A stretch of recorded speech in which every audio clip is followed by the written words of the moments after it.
और बारूद से भरे हुए ट्रक पर कहां अटैक हुआ, ट्रंप ने क्यों दी ईरान को बहुत बड़े हमले की खुली धमकी, येलो सी किसके लिए बना जंग का नया अड्डा। वैश्विक स्तर पर अलग अलग देशों के आपसी टकराव से जुड़ी बड़ी खबरों के लिए आपको दिखाते हैं टॉप 9 वर्ल्ड वॉर 3।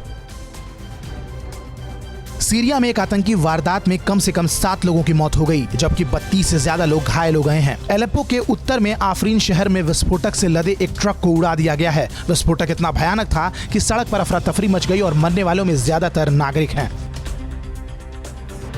इराक की राजधानी बगदाद में अमेरिकी दूतावास को उड़ाने की साजिश नाकाम कर दी गई। ताजा मामले में एक के बाद एक 3 रॉकेट दागे गए। हमले के बीच ईरान का हाथ होने का शक जताया जा रहा है। इस हमले का असर दूतावास के ग्रीन जोन तक पड़ा है। बताया जाता है कि अमेरिका ने एयर डिफेंस सिस्टम से इस बड़े हमले को नाकाम किया। दूतावास के आसपास अटैकिंग हेलीकॉप्टर से निगरानी बढ़ा दी गई है।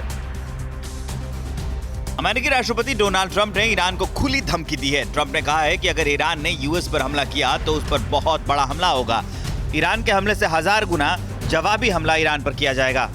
ट्रंप के मुताबिक आतंकी सुलेमानी की मौत का बदला लेने के लिए अमेरिकी सेना पर ईरान हमला कर सकता है। चीन की टेंशन अमेरिका ने और बढ़ा दी है। अमेरिकी वायुसेना जल्द ही अलास्का स्थित आर्कटिक महासागर में 5वीं पीढ़ी के सुपरसोनिक मिसाइल और लड़ाकुओं को तैनात करेगी। अमेरिकी सेनेटर डैन सुलिवन के मुताबिक अलास्का पहला अमेरिकी बंदरगाह होगा जो रूस और चीन की सैन्य शक्ति का मुकाबला करने में सक्षम होगा। अमेरिका की यह सैन्य टुकड़ी F-35 संयुक्त स्ट्राइक फाइटर्स और F-22 रैप्टर दोनों से लैस होंगे। इस बीच रूस के एयरफोर्स जेट ने ब्लैक सी में अमेरिकी एयरफोर्स के 3B-52 बॉम्बर को इंटरसेप्ट कर उसे खदेड़ दिया है, जिसके बाद अमेरिकी जहाज को वहां से लौटना पड़ा। रूस और अमेरिका के बीच इन दिनों काफी जबरदस्त तनाव चल रहा है।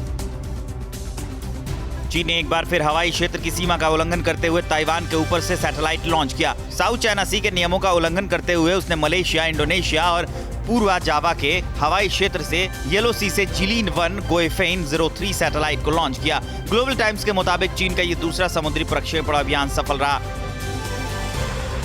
पूरी दुनिया से टकरा रहे चीन ने एक बड़ी हिमाकत की है। चीन ने इंडोनेशिया की समुद्री सीमा में घुसपैठ किया है, जिसका इंडोनेशिया ने कड़ा विरोध जताया है। जकार्ता की तरफ से कहा गया है कि चीनी तटरक्षक जहाज साउथ चाइना सी में इंडोनेशियाई सीमा में लगभग 2 दिन तक था, जो सोमवार को वापस लौटा है।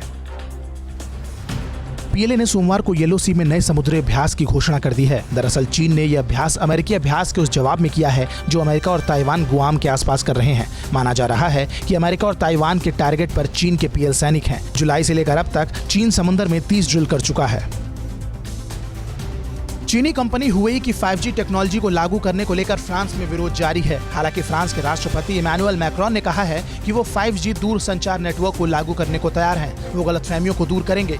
सरकार ने भरोसा दिया है कि वो सैन्य ठिकाने, परमाणु प्रतिष्ठान और अन्य संवेदनशील स्थलों की सुरक्षा के लिए हुवेई की 5G तकनीक का इस्तेमाल नहीं करेगी।